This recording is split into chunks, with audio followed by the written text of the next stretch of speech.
lives change. The change in human life has been extraordinary. Why are we feeling confused? Because it's changing so fast. And so this change that's happening all around the world is wild. But here's our concern now.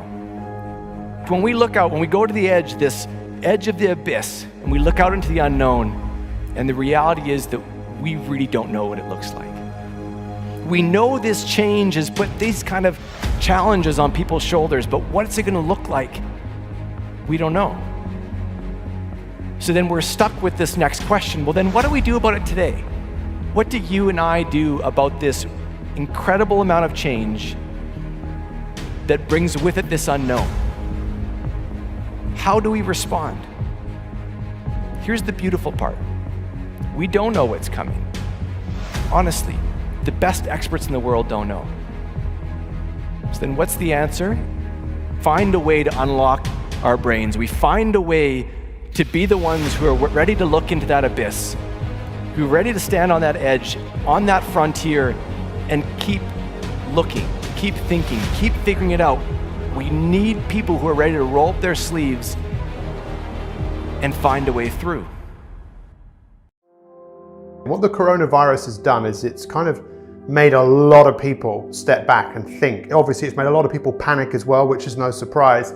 But I really want to take the time to share with you some insights, things that I have observed and seen that I think could make a huge difference to our lives. What is on your mind right now? For a lot of people, I would imagine there is a fair degree of uncertainty. There's a fair degree of fear, anxiety. I mean, we're all different, right? But I don't think there has ever been a time where there has been as many people thinking about the same thing as they're thinking about right now. There are more people out there who are wanting help. And when we look at the coronavirus and we look at what's going on, I think it really basically throws out a lot of questions, right? A lot of things, a lot of people, there's huge amounts of uncertainty. What is the legacy going to be of the coronavirus? See, when we look at humanity and we look at what's happened and what's happened before, things like this have happened before. Maybe not to this scale and maybe not to the impact, especially the biggest impact, without doubt, is going to be the economical impact, right? Just if you took a moment to think about it and think, see, everything is all connected and it's all very fragile. So when one thing kind of cracks, another thing cracks and the whole thing falls apart. And in man's search for meaning, what we're here to do, I think we are all here to grow. We do grow and then we die. So we're all here to grow, we're all here to evolve, we're all here to expand in some way. That's my view, it might not be your view. And then when something happens which stops you from doing what you normally do, especially if that means you earning money to basically put food on the table or to pay your mortgage, all of a sudden your whole life is turned upside down. But what I find truly unique is when do we actually get to see the best in people? What does it actually take for something to rise up inside people, for people to go, I need to do something. I need to do something about this. I believe the coronavirus is an amazing opportunity for us to look outside the box. When we experience fear, we go into a survival mode. And that's why you see so many people going out panic buying, because they're frightened. They're frightened that something really bad is going to happen. They're not going to be able to feed themselves and their family. And that's one of the reasons people behave that way. And that makes sense.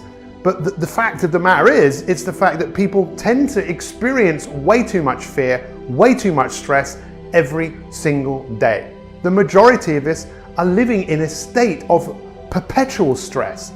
Always fear, anxiety, worry, doubt. We live in a world, you and I, we live in a system that is basically telling us, giving us messages, whether you like this or not, that you're not good enough.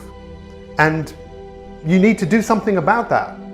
You're not good enough and you need to do something. And in most cases, what you need to do is prove yourself to others by what you have, the watch, the phone, the car, the house, the job, the status. and getting people to like you and comment on you and to think that you're great. That's the world that a lot of people are living in, and it's never enough. You see, when we really look at humanity and we really look at what human beings are what we call pro-social. Pro-social. What that means is we are others directed. We cannot survive on our own. We might survive for a bit, but how long would you survive? We need each other. And human beings, and this is, I think, one of the unique opportunities that we all have right now, is to take the wisdom of the ages of people like Martin Luther King, who basically said this: the most important question, the number one question we should all be asking is, what can we do for others? What can we do for others? I believe that your future and my future is unwritten. That's what I believe, right? And we have the ability to write our future. I know some people will be really challenged by that because of what's going on right now, but I totally believe that even with all of this, there is still only one thing out there in the universe that is available to all of us, and that is possibilities. But a lot of people, they don't see that. They just see what's wrong, what's missing, what they haven't got. And it's very, very, very, very, very, very easy to do that, especially right now, isn't it? It would be such an easy thing to do, to think that. Your future's unwritten, the first thing. The second thing I believe is that we have the power to do something about it. These are my two guiding principles. Your future's unwritten, and you have the power to do something about it.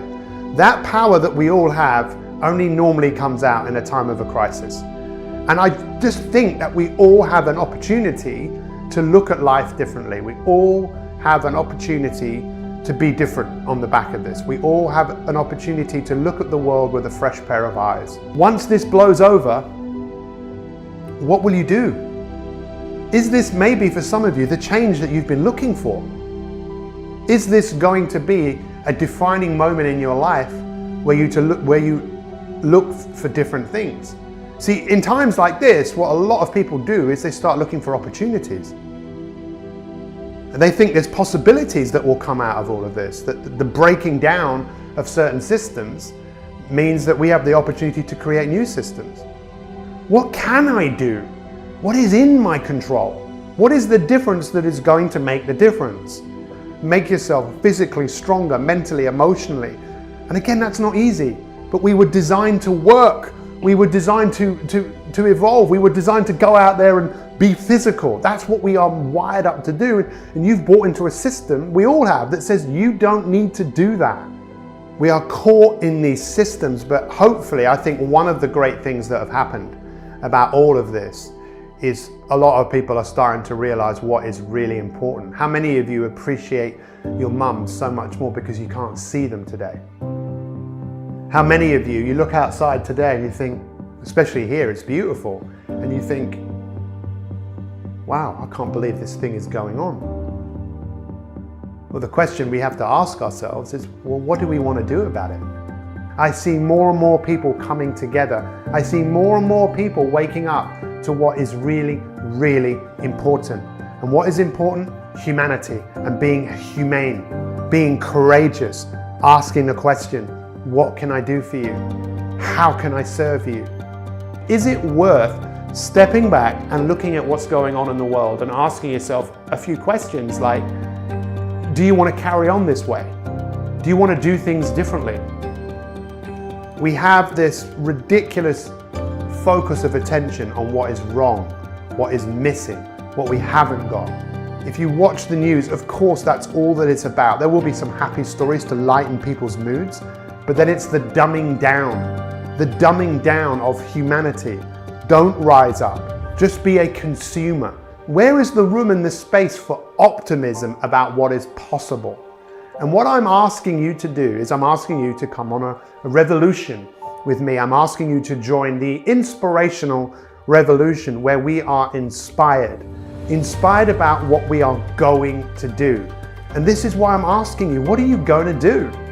It's going to be a big challenge for many of you to start thinking about goals during this time, but I think we need goals. Human beings are goal-orientated. We need something that is in front of us. And there's never been a more important time for us to dare to dream, to think about something beyond what is going, something better. It's crazy, right? Because it's so easy just to stay where you are. And some people will just stay as they are, be a zombie for the rest of their life, but never realize there's so much more to life. And the greatest thing in life you can do is help others.